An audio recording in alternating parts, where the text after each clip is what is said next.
नमस्कार, हम हिराना और देख रहल बानी मैच बॉक्स। और मैच बॉक्स पर चुनावी दौरा में आज पहुंचल बानी जा दरौली विधानसभा में। दरौली विधानसभा जौन की सुरक्षित विधानसभा है और यहाँ से लगातार दावेदार आ रहल बाणे। हर पार्टी से कई गो दावेदार बाणे, तो दावेदार लोग से मिले के कड़ी अभी जौन बा वो शुरू भइल बा। आम जन से मिले के कड़ी शुरू भइल बा और अभी हम जकरा साथे बानी वहाँ के एगो दावेदार बानी। यहाँ के बारे में बता दी कि यहाँ के जिला सचिव ओह समय रहनी जब समता पार्टी रहे 2001 में। जौना बेरा समता पार्टी के बैनर या झंडा लेके चले के हिम्मत केहू ना करत रहे, ओ बेरा से यहाँ के ए पार्टी के झंडा लेके चलतनी। बाद में जब समता पार्टी जदयू भइल, जनता दल यूनाइटेड भइल, तो एमे कार्यरत बानी और तमाम पोस्ट यहाँ के लगे बा। कई गो सम्मेलन, कई गो जगह पे जाके चुनाव प्रभारी बन के चुनाव करैले बानी। अनुभव बहुत रखतनी, 20 साल से राजनीति में सक्रिय बानी। हमरा साथे मौजूद बानी ललन चौधरी जी, बहुत बहुत स्वागत बा। बहुत बहुत धन्यवाद आपको कि आप हमारे यहाँ आए अपना बहुमूल्य समय दे करके, और मैं आपके साथियों को भी धन्यवाद देना चाहता हूँ। और मैं इस चैनल के माध्यम से अपने दरौली विधानसभा के सभी सम्मानित जनता को मैं हार्दिक प्रणाम करता हूं, नमस्कार करता हूं। जी, हमार जौन सवाल होला एकदम से बेसिक होला। हमार सीधा सवाल बा, जनता दल यूनाइटेड रौरा के टिकट काहे दी? जनता दल यूनाइटेड हमरा के टिकट ऐसे दी कि समता पार्टी रहल तब से लेके आज तक हम पार्टी में सक्रिय रूप से कार्य करतनी। आदरणीय नेता हम लोगों के नीतीश कुमार हैं, आदरणीय RCP सर हैं, आदरणीय हमारे प्रदेश अध्यक्ष वशिष्ठ नारायण सिंह हैं। पार्टी से जब भी हमको जो भी जिम्मेवारी मिला है, मैंने गोपालगंज में भी काम किया है, वहाँ भी संगठन बना के सम्मेलन कराया है, जिस सम्मेलन में माननीय विधानसभा अध्यक्ष उदय नारायण चौधरी आए थे। उसके बाद हमको सिवान में भी कई बार जिम्मेवारी मिला, जिसमें माननीय RCP सर आए थे, जिसमें महादलित का हमने सम्मेलन कराया था। बहुत शानदार सम्मेलन रहा। उत्तर प्रदेश चुनाव होने वाला था, उसमें भी हमको देवरिया का प्रभारी बनाया गया था। उस देवरिया में मैंने सैकड़ों मीटिंग कराया और सम्मेलन भी कराया, और मुखिया जो लोग जीते हुए थे मैंने पार्टी में ज्वाइन कराया। और दरौली विधानसभा का प्रभारी हमारे जिला के सम्मानित अध्यक्ष आदरणीय इंद्रदेव सिंह पटेल हैं। उनके पहले राजेश्वर चौहान जी जिला अध्यक्ष थे, तो वो भी हमको दरौली का प्रभारी बनाए थे, और मैंने प्रभारी बन के बहुत मजबूती से वहाँ काम किया और संगठन को मजबूत करने का काम किया। दोबारा जब हमको प्रभारी बनाया गया तो हमारे ज़िले से बहुत से नेता हैं जो दूसरे ज़िले में प्रभार उनको मिला, और हम पहला व्यक्ति हैं कि जहां से हमको चुनाव लड़ने का उम्मीद है, वहीं हमको दो बार प्रभारी बनाया गया। मैं पिछले जो विधानसभा चुनाव था, RJD से गठबंधन था, उस समय मैं मेहदार मेला में राजभरों का जिला सम्मेलन कराया था, और उसमें मेरा अहम भूमिका था। और राजभर समाज के भाई हमारे उस सम्मेलन में गए थे। आदरणीय श्रवण कुमार जी ग्रामीण विकास मंत्री थे, वो मुख्य अतिथि के रूप में आए थे। उन लोगों ने कहा कि हमारे राजभर समाज की बात आदरणीय ललन चौधरी जी करते हैं, मैं इन लोगों को वोट दूंगा और इनको नेता बनाऊंगा। तो दरौली विधानसभा का कहना है, सारे क्षेत्र की जनता के कहना है कि नीतीश कुमार सबका साथ और सबका विकास करते हैं। इस बार हम लोग जदयू को मन बनाए हैं कि जदयू के नेता ललन चौधरी आएंगे तो हम लोग उन्हीं को वोट देंगे और उनको अपना नेता बनाएंगे। आम जनता जौन बिया, जवन जनता पिछला बार भाजपा उम्मीदवार के, भाजपा विधायक के हरा चुकल बिया, उ रौरा के वोट काहे दी? हमारा के वोट ऐसे दी कि अब की रउआ देखले रहनी है, लोकसभा चुनाव भइला जी, हमनी के जिला के सम्मानित नेता आदरणीय कविता सिंह जी चुनाव लड़ रही हैं। लेकिन दरौली विधानसभा में हमारा के जन प्रभारी बना के भेजल गई, लोग सारे जनता के दुख सुख में हम 10 सालों से लगातार रहे हैं और काम करते आए हैं। तो लोकसभा चुनाव में सबसे ज़्यादा वोट दरौली विधानसभा से ही लोकसभा मिला है। तो जनता ने जदयू पर विश्वास किया है कि इस बार जदयू से हमारा जो विधायक बनेगा उस क्षेत्र में सबका साथ और सबका विकास करने का काम करेगा। इसी उम्मीद से 15 साल भाजपा कोटा में ये सुरक्षित विधानसभा जब पहले मैरवा था तो उस समय भी 5 साल भाजपा को मौका मिला, और जब दरौली बना तो 10 साल भाजपा को मौका मिला। तो हमारे क्षेत्र के सभी सम्मानित जनता और कार्यकर्ता का मांग है, आपके चैनल के माध्यम से सारे कार्यकर्ता ने मांग किया है कि इस बार जदयू कोटा में सीट आवे और हमको इस विधानसभा से प्रत्याशी बनाया जाए। सारे लोग मिलजुल के हमको जिताने का काम करेंगे, ये हमको पूरा भरोसा और विश्वास है। जी, एगो सवाल, जदयू के आपन एजेंडा बा, जदयू अपना एजेंडा पर काम करेले, लेकिन अगर रउरा के पार्टी टिकट देत बिया, रउआ विधानसभा चुनाव लड़े खातिर दरौली विधानसभा में जात बानी, तो राउर आपन एजेंडा का हुई, कौना मुद्दा के रउआ प्राथमिकता से उठाए? देखिए, हमारे आदरणीय नेता नीतीश कुमार जी हैं, वो साफ शब्दों में कहते हैं कि हमारा एक ही एजेंडा है, सबका साथ और सबका विकास। जी। तो हमारे नेता का सोच जो है बहुत ही अच्छा है, वो सबको लेके चलने का काम करते हैं, किसी समाज को किसी तबके को छोड़ के चलने का काम नहीं करते हैं। इसीलिए जो है नीतीश कुमार बहुत मैंने लोकप्रिय बिहार के नेता हैं। मैं एक बात आपको बताना चाहता हूँ, लोग कहते हैं कि आकाश में तारे बहुत हैं मगर चांद के जैसा नहीं है, और बिहार में नेता बहुत हैं मगर नीतीश कुमार के जैसा नहीं है। तो मैं इस सारे जनताओं की आवाज़ है कि इस बार माननीय मुख्यमंत्री फिर नीतीश कुमार बनेंगे, और उनके एनडीए गठबंधन से जो भी जिस विधानसभा में उम्मीदवार आएंगे, सारे एनडीए के लोग मिलजुल के उनको जिताने का काम करेंगे, और फिर दोबारा हम लोग का सरकार बने। यही जनता भी चाहती है और एक एक कार्यकर्ता भी चाहता है। रउआ नीतीश जी के इतना गुणगान कर रहल बानी, जबकि विपक्ष के पार्टी महागठबंधन के जे दावेदार बा दरौली से या तमाम बिहार के सब लोग के दावा बा कि नीतीश जी कुछ काम नहीं कैले, खाली बोल बच्चन करेले, और नीतीश जी सिर्फ और सिर्फ भाषण देले, लोग के बरगलावे के काम करेले। देखिए, नीतीश कुमार जी ऐसे नेता हैं कि वो कहते नहीं हैं, वो करके दिखाते हैं, वो काम पर विश्वास रखते हैं। मैं आपको दलित वर्ग के बारे में कुछ बताना चाहता हूं कि नीतीश कुमार जी की जब सरकार बनी तो सबसे पहले उन्होंने महादलित आयोग बनाया, और उस महादलित आयोग बनाने के बाद महादलितों को उन्होंने सर्वे कराया कि हमारे समाज के कौन कौन से लोग मैंने निचले पावदान पर हैं। तो उन्होंने सबसे पहले टोला सेवक का बहाली करने का काम किया।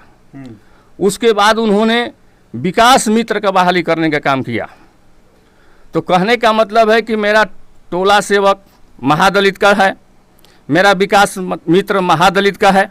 तो महादलित का ये जो दो चीज़ बना, टोला सेवक और विकास मित्र, उन लोग दलितों वर्ग में जा कर के प्रचार प्रसार करने का काम किए, और उनके बच्चे को ले जाकर स्कूल में पढ़ाने का काम किए। तो मान लीजिए कि जो सामान मिला, आज टोला सेवक जो भी जाते हैं स्कूल में तो लोग सर प्रणाम लोग करते हैं। तो नीतीश कुमार ने महादलितों का सम्मान देने का काम किया। इसीलिए नीतीश कुमार के साथ दलित महादलित का वोट सभी साथ उनके हैं, कोई ऐसा नहीं है जो दूसरे के बरगलाने में आएगा। बहुते लोगों को सरकार 15 साल चला, लेकिन सरकार चला लेकिन उन्होंने दलित और महादलित के लिए कोई काम नहीं किया। आप एक काम बता दीजिए, आप कोई एक ऐसा दलित का नेता बनाइए जो 15 साल आरजेडी का सरकार रहा तो उसमें दलित के लिए कुछ किए हों। आज देख रहे हैं जगह जगह, आज हमारे दलित के भाई कहीं मुखिया हैं, कहीं प्रमुख है, कहीं सरपंच है, कहीं जिला पार्षद है, तो ये नीतीश कुमार का देन है। इतनी बड़ी सम्मान उन्होंने देने का काम किया है। राजद के लोग जो हैं वो जो आरोप लगा रहे हैं, मैं उनसे पूछना चाहता हूं कि आप राजद के सरकार में एक भी योजना का नाम बता दीजिए जो दलित के लिए हुआ हो। जिनका आप नाम रख रहे हैं, मैंने भी उनका कल बाइट देखा है, तो उन्होंने आरोप लगाया है कि सरकार रोजगार के लिए कुछ नहीं कर रहा है। मैं आपको बताना चाहता हूं कि सरकार ने एससी और एसटी उद्यमी योजना चलाए हैं। उस योजना में 10 लाख रुपया सरकार जो है वो मिल रहा है। वो 10 लाख रुपया में 5 लाख रुपया अनुदान है और 5 लाख रुपया ही आपको लौटाना है, वो भी साल भर के बाद लौटाना है, 84 किस्तों में देना है और एक भी पैसा ब्याज नहीं देना है। तो आज के डेट में 180 आदमी एससी के लोग हमारे बिहार सिवान में, पूरे बिहार में 1000 की संख्या में सरकार ने 10-10 लाख रुपया सबको बांट दिया है। जिनका आप दरौली में नाम बता रहे हैं वो भी 2 किस्तों में पैसा उनको मिल चुका है, उनका शेड बन चुका है, जाके देख लीजिए, और दूसरा पैसा भी उनको मिल गया है उद्योग चालू करने के लिए। तो पहले दलित के लोग जाके रोजगार दूसरे से मांगते थे, लेकिन आज सरकार की हमारी सोच है कि वो रोजगार देने वाले बन गए हैं। तो मान लीजिए 10 लाख रुपया लेके उद्यमी योजना कोई चलाएगा तो उसमें 10 आदमी 15 आदमी को रोजगार दे सकता है। तो सरकार का सोच यही है कि हमको गाँव में लोगों को आत्मनिर्भर बनाना है। तो 1000 हमारे दलित भाई हर जगह जिलों में अपना फैक्ट्री लगा रहे हैं।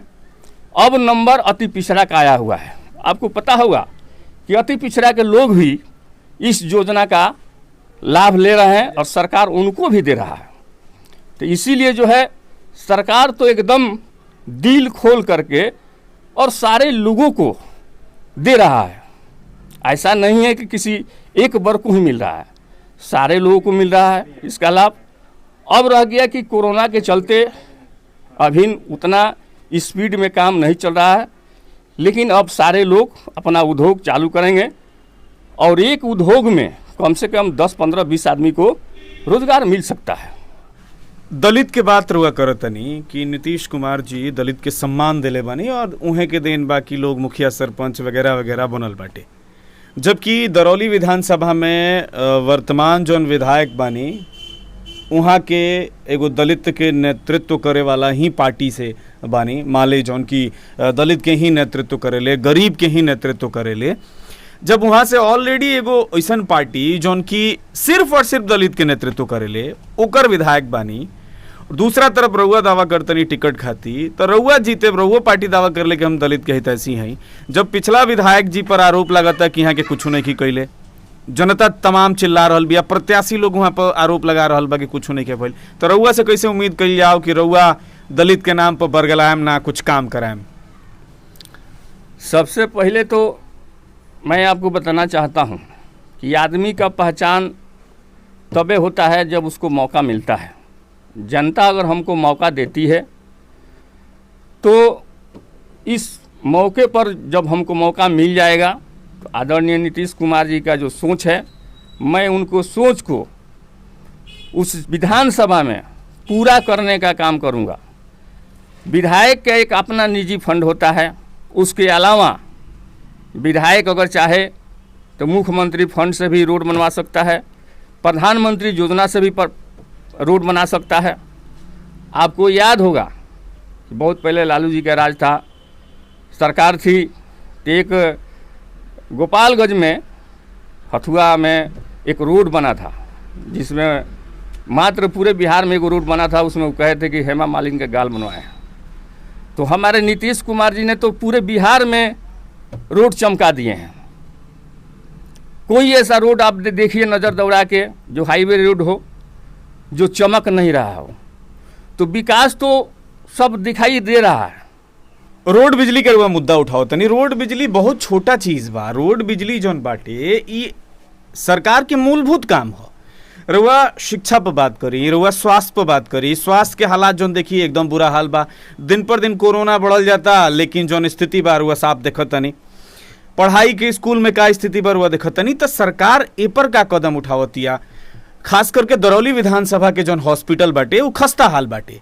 दरौली विधानसभा में मैरवा के छोड़ दिल जाओ तो कोनो महाविद्यालय नहीं खे। ए पर राउर का एथी रही फोकस रही, रुआ कैसे ए पर काम करें? देखिए, स्वास्थ्य विभाग का जो आप बात कर रहे हैं, आपको याद होगा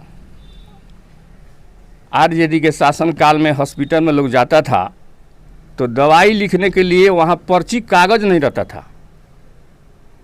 ये किसी से छुपा हुआ नहीं है।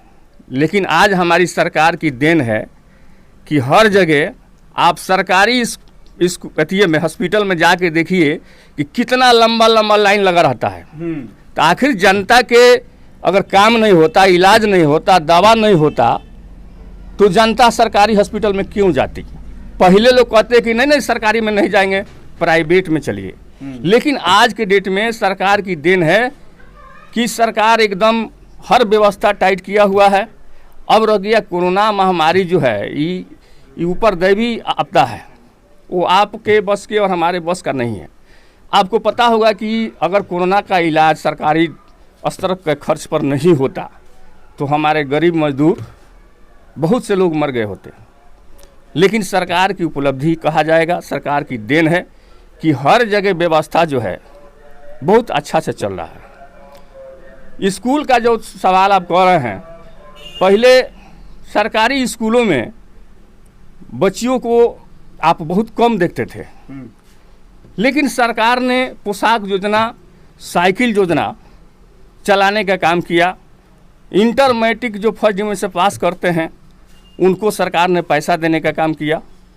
तो सरकार आज स्कूल में जाइए तो पहले एडमिशन के लिए मास्टर लोग खोजते थे, लेकिन आज जो है बच्चे जो है और गार्जियन लोग परेशान है कि मेरे बच्चे का एडमिशन हो जाए, इसलिए कि सीट सारे फुल चल रहे हैं। तो सरकारी स्कूलों में बहुत बढ़िया व्यवस्था चल रहा है। आगे हम लोग की सरकार बनेगी तो बहुत सा सुधार किया जाएगा। काफ़ी लंबा बातचीत भइल और अच्छा बातचीत भइल। बतकही करके बड़ा बढ़िया लागल। अभी टिकट केकरा मिली, कौना पार्टी के मिली, अभी थोड़ा सा कन्फ्यूजन बाटे दोनों तरफ, चाहे वो महागठबंधन होके चाहे एनडीए होके। बहरहाल चुनाव के डेट फिक्स हो गई बा और कोरोना दिन पर दिन बढ़ल जाता और नेताजी लोग के दौरा भी अब शुरू हो गई। चूँकि अब लॉकडाउन खत्म हो गई, अनलॉक शुरू हो गई बा। का कहे के चाहे दरौली विधानसभा के आम जनता से? हम आम जनता से यह कहे कि सबसे पहले इस कोरोना के महामारी में सारे हमारे सम्मानित जनता को मैं प्रणाम करता हूं और मैं विनम्र निवेदन करना चाहता हूं कि इस कोरोना महामारी में आप कहीं घर से बाहर निकलें तो सबसे पहले मास्क लगा कर निकलें। और हम लोगों का चैनल में जो भी आप फोटो देखे होइएगा, हम लोग जहाँ भी जाते हैं तो सबसे पहले मास्क बांटने का काम करते हैं और लोगों को बताने का काम करते हैं कि आप सुरक्षा के दृष्टिकोण से आप कहीं भी जाएं तो मास्क लगा के जाएं। किसी से अगर बात करते हैं तो 6 फीट की दूरी बना कर रखें। कहीं भी बैठ के भी बात करते हैं तो 6 फीट की दूरी पर रह के ही बात करें। अगर आप अपनी सुरक्षा करते हैं तो अपने परिवार का सुरक्षा करिएगा, अपने गाँव का सुरक्षा करिएगा, अपने राज्य का सुरक्षा करिएगा और अपने देश का सुरक्षा कर सकिएगा। तो सबसे जरूरी हम यही कहेंगे। चली रुआ बातचीत करनी और रुआ हमरा के समय देनी, एक खातिर बहुत बहुत धन्यवाद। उम्मीद करत तनी कि हमरा टीम से मिल के रुआ अच्छा लागल हुई। हमरा रुआ टीम से मिल के बहुत अच्छा लगल। आई रुआ चैनल के माध्यम से हम दरौली विधानसभा के सभी सम्मानित जनता के लगे अपन बात पहुँचैनी और रुआ से फिर हमनी के क्षेत्र में ही हमेशा भेंट होत रही। आम जनता के बात हमनी के उठावत रहे सन। आ दरौली के जौन सवाल बा, वास्तव में विकास भइल नहीं है तो हमनी के मौका मिली तो हमनी के जैसे भी होई विकास करे के काम करब सन आ हमनी के बात कम करब सन, ज़्यादा काम करब सन। चली तो ये बत कही सुननी, बतकूचन रुआ कैसन लागल रुआ लिख के कमेंट करके ज़रूर बताई। हमरा साथे रहनी हाँ ललन चौधरी जी जौन की दरौली विधानसभा के भावी जदयू प्रत्याशी बानी। मैच बॉक्स के अभी तक सब्सक्राइब नहीं कैले तो कर ली। ये बातचीत कैसन लागल कमेंट करके ज़रूर बताई। वीडियो देखला खातिर बहुत बहुत धन्यवाद।